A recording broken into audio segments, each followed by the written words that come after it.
உடலும் சலியாத மனமும் அன்பு அகலாத மனைவியும் தவறாத சந்தானமும் தாழாத கீர்த்தியும் மாறாத வார்த்தையும் தடைகள் வாராத கொடையும்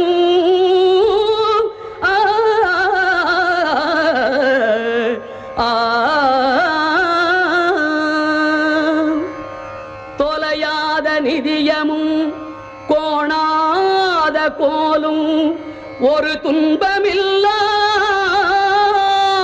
வாழ்வும் துய்யனின் பாதத்தில் அன்பும்